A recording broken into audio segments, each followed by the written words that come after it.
Minha mãe era uma mulher muito sofisticada, muito elegante, bonita. Morreu tão jovem, eu só a conheci bonita, morreu com 40 anos. Então eu tenho a lembrança da minha mãe sempre de uma mulher muito elegante, muito... Ela era muito chique. Não era nada o que se pensa uma mãe italiana, nos modelos estereotipados. Tinha estudado letras, era uma mulher inteligente. Meu pai era um homem, como eu vou te dizer, um aventureiro romântico do século passado. Fugiu de casa com 16 anos e a cumplicidade do pai para fazer uma guerra na Iugoslávia, na Istria, uma região que já havia sido italiana e que voltou a ser italiana com essa guerra. Nós fomos para a Itália porque a Itália entrou em guerra contra a França. Era a Segunda Guerra Mundial.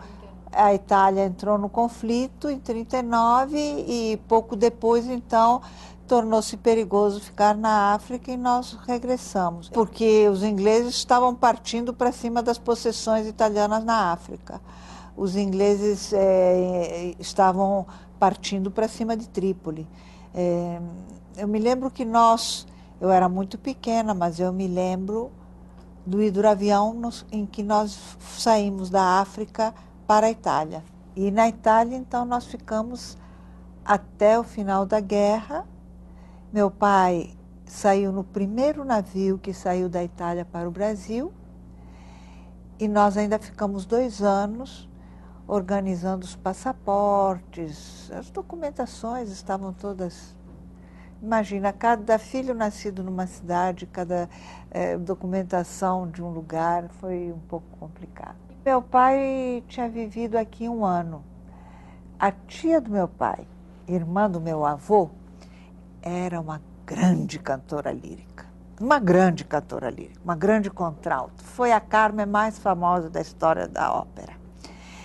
E cantava muito da América do Sul, com Caruso. E por ela apaixonou-se um grande empresário brasileiro chamado Henrique Lage, da família Lage. Casaram-se, acho que em 25, e foram morar numa ilha na Baía de Guanabara que era dele. Ele tinha 3 ilhas na Baía de Guanabara. Uma delas era o estaleiro dos seus navios e a outra era a sua residência. E ele ia e vinha com as lanchas da sua frota. Então eles foram morar na ilha. E meu avô foi o padrinho de casamento porque ele era o irmão favorito dessa tia, mais jovem do que ele, bastante. Meu pai, com 20 e poucos anos, 21 anos, 20 anos, veio para o Brasil e ficou morando 1 ano aqui. Aí aprontou muito, deve ter aprontado demais. Meu tio Henrique mandou ele de volta para a Itália, mas ele ficou com essa paixão pelo Brasil. E quando a guerra acabou, ele decidiu vir para cá, onde, além da tia, moravam também 3 primos, uma família, 3 irmãos, que eram primos e irmãos dele, e onde, enfim, ele tinha já uma parte da família estava aqui. E nós viemos para morar no Parque Lage, no Rio de Janeiro, que era a casa que Henrique Lage tinha mandado construir para ela. Ele recomprou a fazenda da família e construiu o Palacete Lage, que hoje é uma escola de artes, e o parque é tombado, é patrimônio da cidade, é a reserva florestal, é Mata Atlântica. Olha, a primeira impressão do Brasil foi Disney, porque eu vi o filme que na Itália se chamava Saludos Amigos. Como se chama aqui? Eu não sei. O filme que tinha o papagaio, Zé Pereira, que era com a música do Ari Barroso, que estava dentro daquela campanha dos Estados Unidos de publicizar o Brasil. Foi a primeira coisa que eu vi do Brasil. Você percebe que eu tive uma ideia inteiramente equivocada, nada a ver, mas foi o que eu tive. Depois minha avó me ensinou, minha avó também tinha estado aqui, né? E ela me falava coisas exóticas, porque ela me falava de mantas de carne secando ao sol nas ruas, porque era o Rio de Janeiro que ela tinha visto em 25. Eu cheguei em 48, era outra cidade. Ela, como italiana, acostumada à permanência, não podia imaginar a rapidez com que as coisas mudam no Brasil. Então eu me preparei para uma cidade e cheguei em outra. E dali para frente eu sempre estive em outra cidade, porque o Rio de Janeiro todo dia é outra cidade. O Brasil é assim, é muito rápido, né? Eu cheguei e era verão. Eu cheguei no aeroporto Galeão, a ponte ainda não existia, vinha-se de lancha. E na lancha meu pai me mostrou os pilares da ponte que estava sendo erguida. E me disse, está vendo aqueles pilares? São nossos. Ou seja, era a companhia da tia Gabriela, acho que é Civilidro, que estava construindo a ponte. Era a companhia do tio Henrique. Tio Henrique Lage tinha falecido já. No final, pouco antes do final da guerra, ele faleceu. E aí, andando para o Jardim Botânico, onde era a casa, eu vi umas demolições. Aí perguntei, eu vinha no carro com a minha tia Gabriela, que eu achava que eu estava conhecendo naquele momento, mas não era verdade, ela já tinha me conhecido quando era pequena. Eu no carro com ela e com a irmã dela e com meu irmão. E aí eu perguntei, aqui também teve bombardeio? Tranquila, para mim o normal era que tivesse havido bombardeio. Aí foi aquela cena assim de enxugar uma lágrima no canto do olho, pobres crianças vindas da destruição, o que era verdade. Não era uma destruição por bomba, era uma destruição urbana. Eu me lembro do calor, do ruído tropical, a casa é no meio de um parque enorme, de noite as janelas abertas, eu ouvindo aqueles grilos, aquelas coisas, afundando, afundando no sono, e pensando, estou no Brasil, estou no Brasil, estou no Brasil.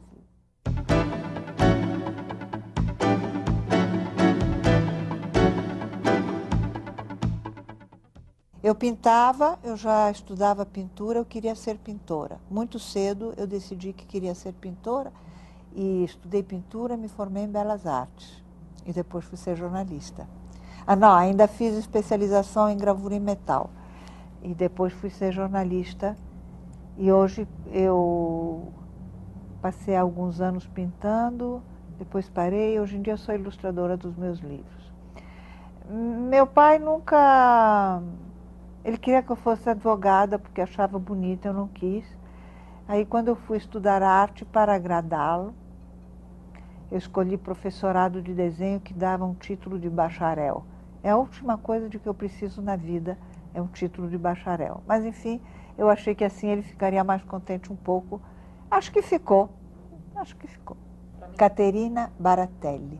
Ela era uma italiana pintora, tinha um ateliê adorável em Ipanema. Quando morar na Vieira Soto não era um luxo, era uma opção. E era uma cobertura, quando também não era um luxo, era o lugar mais barato que se podia morar, porque em geral era a casa do porteiro que ficava no terraço, né, no telhado. Então ela tinha um apartamento minúsculo, era um quarto, uma sala grande, uma cozinhazinha, e um quartinho onde se guardavam os cavaletes, e ali ela nos dava aula. Mas era tão elegante esse apartamento minúsculo e bagunçado, os móveis ela tinha trazido da Itália, eram antigos, tinha uns espelhos grandes, umas molduras barrocas, um couch, um sofá assim, cheio de almofadas de seda, quando não era moda nada disso, e quadros, e era um apartamento boêmio, elegante, e ela era uma mulher muito elegante. Foi uma delícia estudar com ela, e nós tínhamos uma cumplicidade, e me levou à Bienal de São Paulo, ela e eu. Foi uma dessas amizades muito bonitas entre uma mulher mais velha e uma mulher mais jovem, ligadas pela italianidade, claro, pela língua, claro, mas também pelo amor à arte que ela queria, não digo implantar em mim porque eu já tinha, mas que ela queria alimentar, transferir para mim.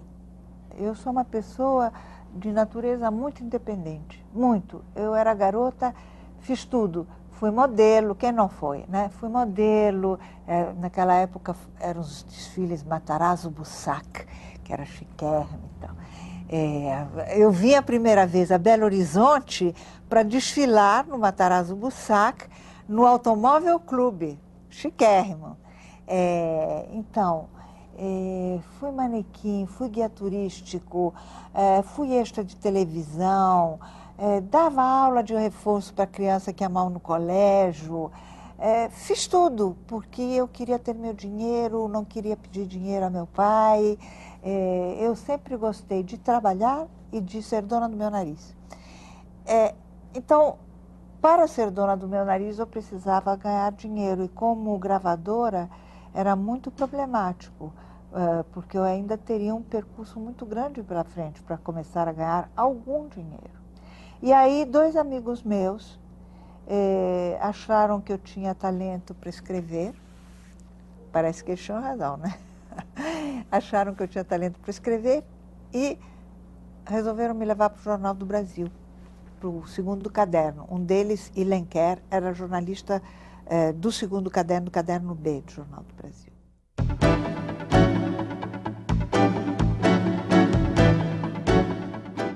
E aí eu fui para ser repórter, fiquei repórter muito pouco tempo, um mês, dois, sei lá, uma coisa assim, pouquíssimo. E como eu tinha texto, fui transferida para a redação. E lá fiquei 11 anos. Na redação fiz tudo, muito bom. Aprendi tudo. Foi minha graduação, meu mestrado, meu doutoramento. 11 anos. Eu fui subeditora muitos anos. Fui secretária de texto, fui chefe do copydesk, fui chefe da reportagem, fui colunista social, fui cronista, fui ilustradora. Não varri a sala porque ninguém nunca achou que fosse necessário. Sim, fui editora do Caderno Infantil, do Caderno I, enquanto a editora Ana Ruda, naquela época, Ana Ruda hoje Calado, viúva Calado, era editora e foi presa porque estava envolvida politicamente, então foi engaiolada, como se fazia naquele momento. Era o jornal maravilhoso, era o jornal inteligente, era o jornal inovador, era um jornal muito criativo, era um jornal sempre moderno, tinha uma relação com a sua presença física, ou seja, com a parte gráfica, muito intenso. Naquela época, o Globo, por exemplo, que era o outro jornal de destaque, e o Correio da Manhã, eram muito feios. O Globo, anos depois, fizemos, já como publicitária, na agência fizemos uma avaliação do Globo, tinha 6 ou 7 tipologias diferentes na primeira página. Era muito feio graficamente. O Jornal do Brasil era uma maravilha.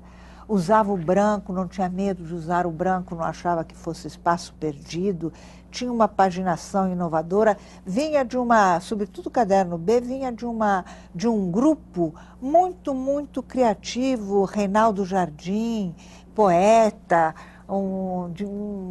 vinha do suplemento literário que fez época no Brasil. Todo mundo passou por lá. Era muito, muito interessante. Na época em que eu estava lá, o Alberto Dines era o editor-chefe. Aliás, foi por causa do Alberto Dines que eu saí do jornal. Quando o Alberto Dines foi demitido, eu fui na leva dos que foram com ele, né? E o Dines era muito inovador. Nesse sentido, era muito bom trabalhar com ele, porque tinha sempre uma ideia nova, uma modificação, um lançamento. Houve verões em que fizemos página de verão, uma página semanal dedicada só ao verão. Inventávamos colunas, tirávamos as coisas do lugar. Era muito bom. Era o jornal que falava das coisas quando elas ainda estavam no ar. Éramos todos caçadores de borboleta. Foi ótimo.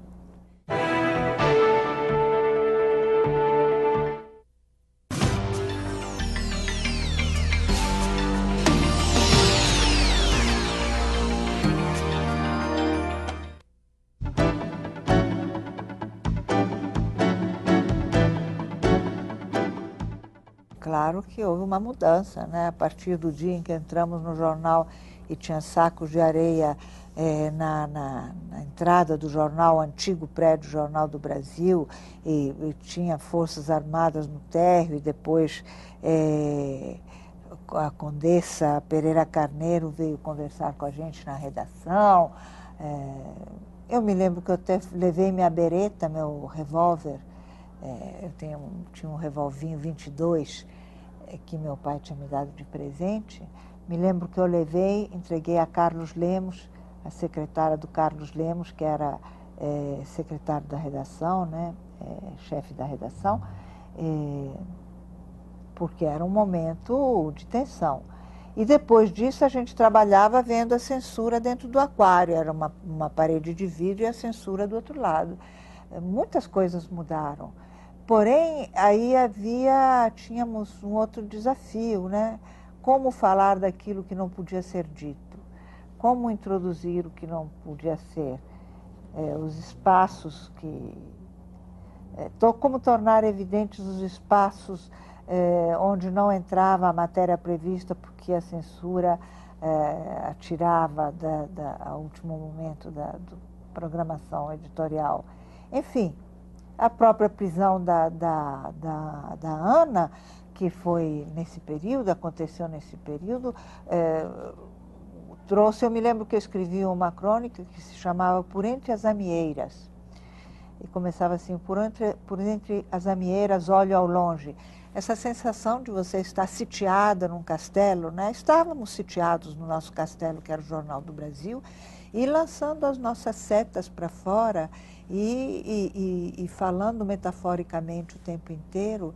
Era uma crônica toda, na verdade, destinada à Ana, endereçada à Ana, que eu substituía no caderno I infantil, sabendo que era passageiro e querendo que tudo continuasse como ela teria feito, para que ela encontrasse a casa em ordem ao voltar. Havia um clima, né?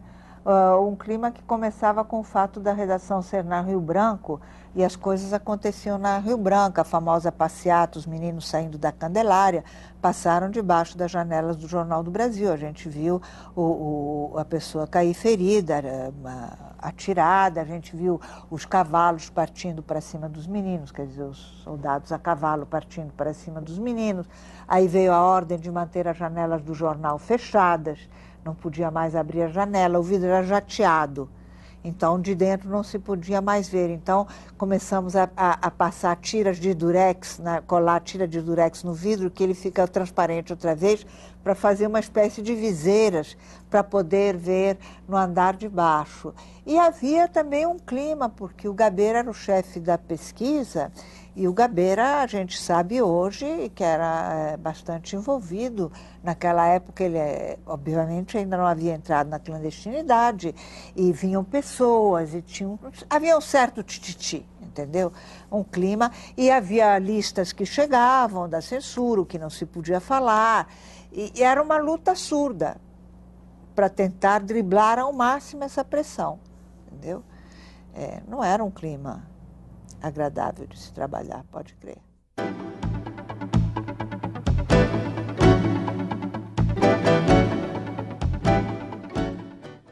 Eram poucas as mulheres redatoras, muito poucas. Então, as mulheres nos jornais estavam na reportagem, alguma na Internacional, mas redatoras, muito poucas. Então, quando precisavam de uma mulher, quem vamos chamar? É dela. Aí me chamavam. Então, eu escrevi muito sobre mulher, sobre comportamento, sobre moda, fiz uma coluna de moda masculina para a revista Senhor. Fiz muita coluna. Era muito bom, era divertido. Editei também o segundo caderno do Jornal dos Esportes. Foi ótimo. Quem me chamou para lá foi Fernando Horácio da Mata, jornalista encantador. Foi meu primeiro companheiro de redação no caderno B, era paginador. Ficamos amigos para sempre. Eu trabalhei com Fátima Ali, que foi uma diretora excelente, exatamente porque ela gosta de duas coisas, gostava como editora da revista. Ela gostava de experimentação e ela gostava de pesquisa. São duas coisas ótimas. A pesquisa te diz com quem você está trabalhando, o que as pessoas que leem a sua revista pensam, qual é o efeito do seu trabalho, ele vai te posicionando melhor para você trabalhar de maneira mais organizada. E a experimentação é muito enriquecedora. É claro que isso criava, às vezes, um clima um pouco tumultuado na redação, gente saindo, gente entrando, porque uma nova coisa exige uma nova pessoa e uma nova pessoa entra no lugar de uma velha, é simples como isso. Agora, foi muito bom porque experimentamos muitas coisas. Experimentamos não usar aquela capa, que é a clássica capa de Cosmopolitan. Fizemos capas brasileiras, cabelo molhado, camiseta. Foi um desastre, o público não gostou, tivemos que mudar. Experimentamos fazer um encarte com notícia, um encarte noticioso para fazer de Nova uma revista mais completa.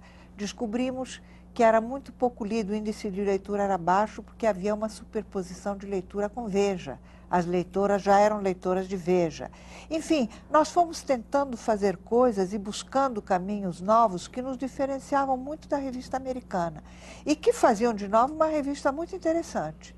Ela teve períodos muito interessantes. E entramos com todo um discurso sobre os novos comportamentos que foram fundamentais no Brasil para a formação de consciência, porque num período ditatorial, em que era proibido falar certas coisas, a revista tinha que ir toda para Brasília, era censurada inteira, com legendas, fotos, tudo.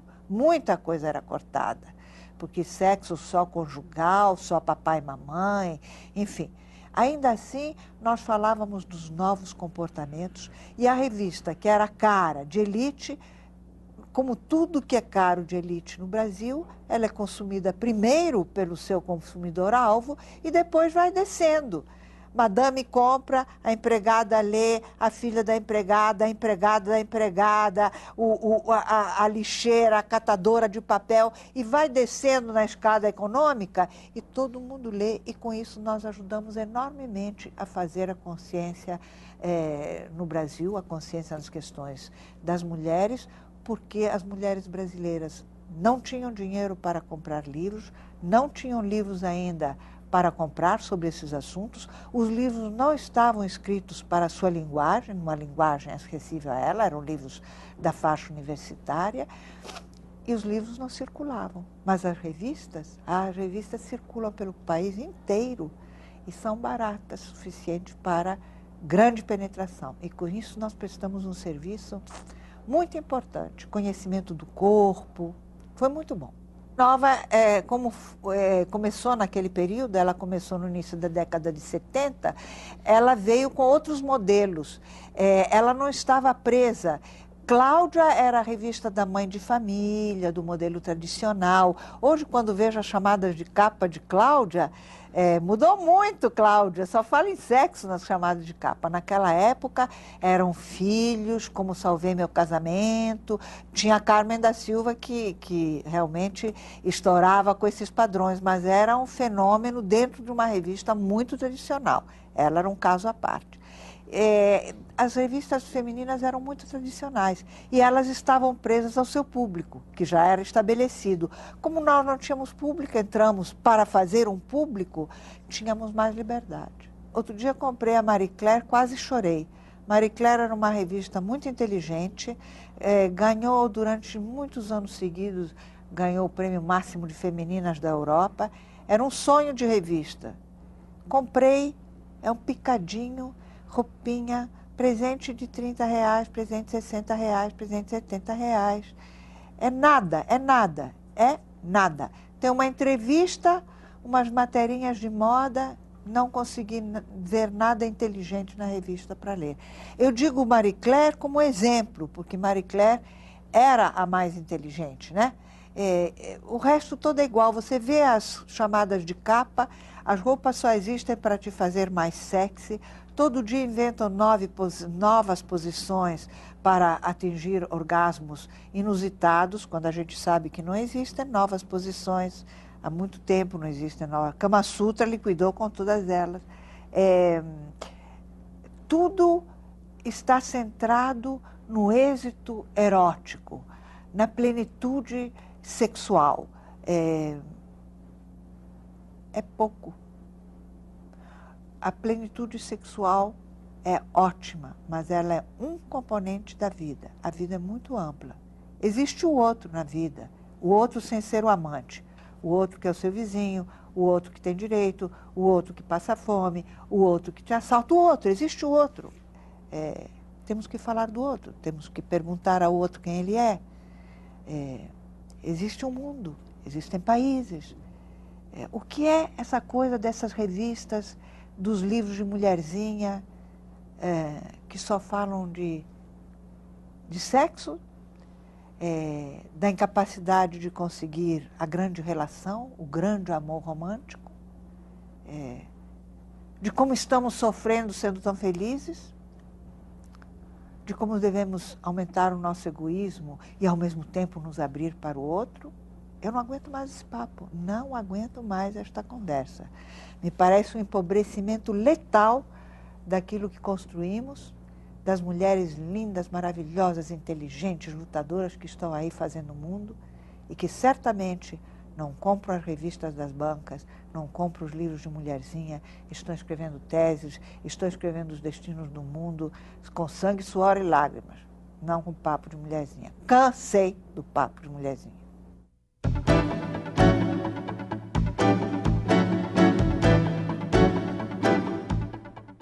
Adoro televisão, acho um veículo adorável, Você conversa com as pessoas, você está dentro da casa das pessoas, você é um privilégio que as pessoas te dão, de permitir que você entre assim, né? Todas as minhas experiências em televisão foram de televisão cultural. Eu sempre trabalhei em televisão. Fora, no princípio, fiz programa de entrevista, Elas e Eles. Não, primeiro eram 5 entrevistadoras fazendo entrevistas, o primeiro programa que eu fiz. Depois fiz um outro programa de entrevistas, TV Rio, TV Tupi. Depois fiz um programa durante a ditadura que foi ótimo. Logo que eu saí do Jornal do Brasil, eu fui fazer um programa na TV Rio, que era um programa noticioso das 6 da tarde. Eram 5 mulheres. Eu editava e eu ancorava, em primeira mão. Foi muito bom, porque como ninguém ouvia, não tinha ibope nenhum, traço, também a censura não ligava para a gente. Então, eu podia dizer coisas que outros canais jamais poderia dizer. Nesse sentido, foi ótimo. Não se ganhava quase nada, durou pouco, o grupo faliu muito rapidamente. Era tão pobrezinho que eu atravessava a rua, era do outro lado da rua de onde eu moro, levando a minha máquina de escrever, porque nem máquina de escrever tinha na emissora. Mas foi muito bom. Eu adoro fazer televisão. Depois fiz um programa de cinema que foi, ai, que felicidade, 2 anos de programa. Eu estudava feito uma condenada, porque eu não sou da área de cinema. Então, para não dizer bobagem, eu tinha que estudar muito. Não sei se o pessoal de cinema gostou ou não, se ficaram irados de uma pessoa, de uma ateia, entrar no Olimpo do cinema, mas foi muito bom, Sábado Forte, TVE. E depois fiz Imagens da Itália, que também era bom, porque aí eu falava do meu país, né? Do meu outro país. E eu incrementava com notícias, eu fazia uma parte de notícias para dar agilidade, para dar leveza ao programa, que eu mesma saía catando, que eu mesma preparava. Ancorei também durante algum tempo. Eu gosto de televisão.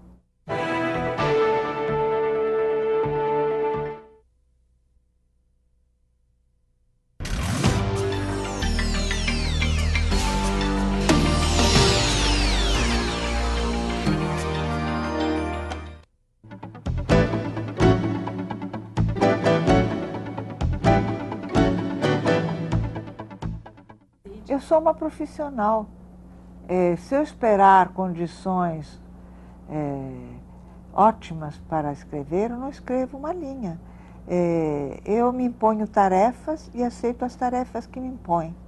Me fazem encomendas, não de livros de ficção, que eu não faço livro de ficção sob encomenda, mas eu me imponho tarefas, eu sou tradutora, decido de repente fazer uma tradução, vou e faço.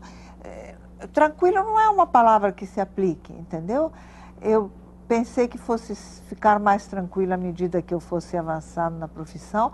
Não, cada vez é mais atafulhado, porque cada vez eu tenho mais solicitações, eu tenho mais coisas a fazer. Porque, além de escrever os novos livros, eu tenho que administrar os antigos, a vida profissional toda, né? Eu, como criança, fui uma leitora voraz. Por circunstâncias, por gosto, porque é bom, que é demais bom. Então, aí eu já tinha algumas manhas, né, entranhadas. E quando fui para o Caderno B, rapidamente eu comecei a escrever crônicas. Me pediram para substituir o cronista nas férias, depois começaram a me dar uma crônica fixa no suplemento uma vez por semana, enfim. E quando você é cronista, de cronista para escritor, é um pulo se você tem uma alma de escritor, se você se você é ficcionista. Então eu comecei a ficcionar para mim, comecei a escrever para mim, e aí fiz o primeiro livro e aí não parei mais. O primeiro livro é um livro curioso, do ponto de vista de como surge um estilo de uma pessoa muito cedo, né? Muito cedo, não era tão criança, mas enfim. Ele parece um livro de crônicas e foi interpretado como sendo um livro de crônicas, mas não é um livro de crônicas. Ele é um livro sobre solidão. São aquilo que hoje está tão na moda, eu até hesito em usar a palavra, mas é a palavra que se usa, são fragmentos. Ou seja, ele tem uma estrutura até rigorosa. Todos os capítulos, agora não sei se pares ou ímpares, mas todos os capítulos, digamos, pares, são momentos de solidão do presente, como flashes. E os ímpares são momentos de solidão do passado que avançam cronologicamente. O que eu queria era mostrar a solidão, como a solidão vive dentro da vida de uma pessoa, como ela acompanha a vida de uma pessoa desde o início. E eu escolhi essa estrutura na qual ninguém reparou, claro, porque era tão mais simples achar que eram só crônicas, mas que me interessa a mim porque ali já estava contida uma linha de trabalho que eu levaria adiante até agora. A minha produção é muito diferenciada, porque eu, à diferença da maioria dos escritores, atuo em vários gêneros. Uma parte é a minha produção sobre comportamento, basicamente comportamento feminino, mas uma vez que o comportamento feminino está inserido no todo, digamos comportamento e pronto, né? Então, são 4 livros de comportamento que, na verdade, saem da minha produção da revista, porque eu era editora de comportamento. Então, essa é a minha atuação política, é a minha atuação ensaística, é a minha atuação cidadã. Eu tenho uma produção como contista, tenho 3 livros de mini-contos e tenho livros de contos, que é a parte de ficção. Hoje em dia sou poeta já há alguns anos. Eu cheguei à poesia muito tarde, de propósito. Eu esperei estar pronta para chegar à poesia. Eu tenho uma vertente ensaística que é do meu temperamento e hoje em dia também é uma coisa que se impõe. Eu tenho um trabalho de ficção para crianças e eu tenho os livros de contos de fada. Contos de fada não são continhos com fada para crianças. São contos para qualquer idade, é um gênero específico, faz-se muita confusão por causa da utilização dos contos de fada. Eles podem ser utilizados para crianças e com jovens, mas eles funcionam para serem contos de fada, eles têm que funcionar para qualquer idade, como os contos clássicos, como As Mil e uma Noite, como os contos de Oscar Wilde, como uma grande parte dos contos que existem, né? Que são para qualquer idade. Então, essa é uma outra parte da minha produção. Então, ela é muito diferenciada. Essa produção tem que viver mais ou menos junto. Eu faço uma espécie de rodízio.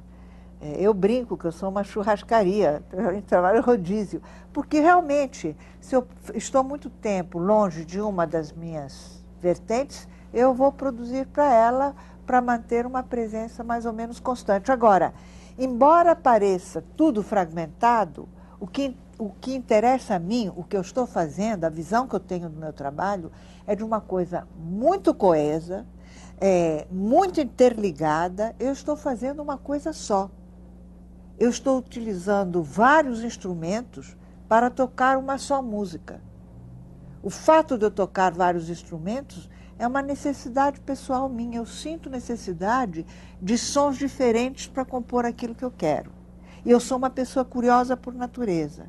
Eu quero experimentar coisas novas. Então, isso me levou a essa diversificação, mas eu não vejo nada de fragmentado, nada de espalhado, nada de pulverizado. Pelo contrário, eu estou empenhada na construção de um painel único que vai se enriquecendo, vai se completando a cada novo livro, a cada novo pedacinho que eu acrescento no meu fazer. Eu tenho a sensação, não é só a sensação, é a certeza e é o meu projeto como escritora, de estar fazendo uma coisa muito coesa.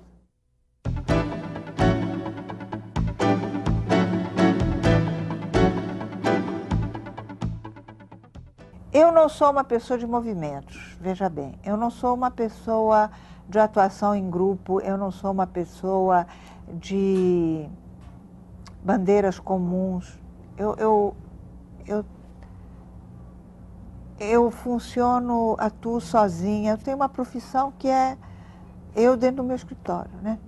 E é da minha personalidade. Então, eu atravessei o movimento, o período intenso do feminismo, sem me ligar a nenhum grupo, achando que as feministas não me considerariam feminista para nada, talvez naquela época nem considerassem. Eu escrevia.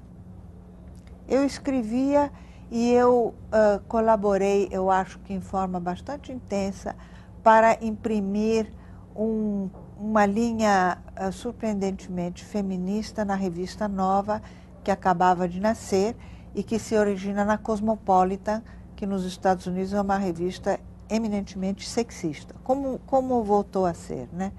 Mas durante o período em que eu trabalhei lá, sobretudo os 10 primeiros anos, eu trabalhei lá 18 anos, os 10 primeiros anos fizemos um trabalho muito lindo. E era um trabalho feminista, sem dúvida. A única filiação que eu tive foi ao Conselho Nacional dos Direitos da Mulher, porque eu fui convidada e participei durante 4 anos, porque havia conselheiras de 2 anos e conselheiras de 4 anos, para que não se esvaziasse o conselho todo de uma vez para recompor. Sempre haveria as que ficavam, né? Então, eu fui durante 4 anos. E foi um período muito bom, porque era o período da Constituinte e o Conselho teve uma atuação determinante na elaboração da Constituição. Sem o Conselho, as mulheres brasileiras não teriam, de fato, não teriam a Constituição moderna que tem em todas as questões femininas. O Conselho não como emissor de princípios ou de decisões, mas como órgão, como organizador do desejo das mulheres do Brasil inteiro. Foi uma coisa, um trabalho muito democrático, muito bonito. Mas, no mais, eu ficava escrevendo. O conceito não é meu, eu gostaria muito de ter inventado o feminismo. É a democracia. É o máximo de simplificação que a gente pode ter para o feminismo. É a democracia que diz direitos iguais para todos os cidadãos, independente de cor, credo, sexo, etc, etc, etc. Isso que as mulheres queriam. Querem, mas eu digo, o movimento feminista era isso, igualdade de direitos, igualdade de acesso às coisas, possibilidades iguais, educação, possibilidade igual de educação, salários iguais, direitos, cidadania, respeito. Não queremos ser cidadãs de segunda classe. Você não é uma mulher moderna? Você não é fruto do feminismo? Não fosse o feminismo, você estava sentadinha aí fazendo essa entrevista? Não estava, né? Seria difícil. Haveria uma, não haveria duas. Não haveria mais não sei quantas lá dentro. Você é muito feminina. Você basicamente quer as coisas que as mulheres todas querem. Você quer votar. Você quer direitos anticoncepcionais. Ter o controle do seu corpo, não quer? Quer. Você quer ser paga como seu colega homem para fazer as mesmas tarefas. Você quer poder ter seus filhos quando os quiser ter e ter licença maternidade para isso. Você quer que o Estado te ajude a criar teus filhos, porque teus filhos vão ser os pagadores de impostos de amanhã, vão ser a carne de canhão de amanhã. Então, se o Estado vai usar os teus filhos, se tem interesse nos teus filhos, que te ajude a criá-los, não é isso que você quer? Então, e você quer homens, suponho, né? Que te amem, que te queiram bem. Algumas querem fundar uma família, outras não. Essa é uma decisão possível. Em que mudou a feminilidade? Perdeu-se alguma coisa no caminho ou ganhou-se? Era mais feminino ficar trancada em casa, chorando no banheiro, fantasiando outras coisas, tendo amante escondido? Sim, porque todo mundo tinha amante escondido, né? Evidente. Todo mundo não, mas grandemente. Era mais feminino isso? Porque a pessoa bordava? Bordar é a feminilidade? Eu bordo, uma feminista assumida, faço tricô, faço roupa. Não fiquei menos feminina porque sou feminista. Pelo contrário, eu acho que a gente ficou mais feminina a partir do momento em que assumiu a feminilidade sem humilhação.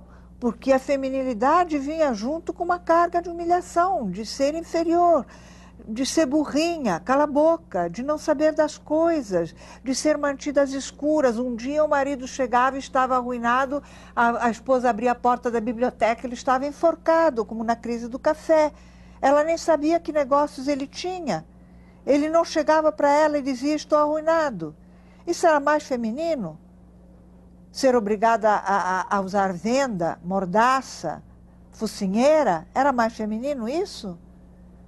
Sabe, essa conversa da perda da feminilidade foi uma arma de que a sociedade patriarcal lançou mão para aterrorizar as mulheres. E no Brasil, conheço uma frase absolutamente débil mental, que é repetida até hoje, que é a seguinte: eu não sou feminista, eu sou feminina. Isso é uma loucura, é uma frase assassina. Porque eu, por acaso, não sou feminina? As mulheres que fizeram o feminismo não são femininas? Pergunta às mulheres hoje se querem regredir. Entra em qualquer lugar, em qualquer instituição, em qualquer bar à noite e pergunta, mocinhas, tem alguém que queira voltar ao passado? Ninguém quer.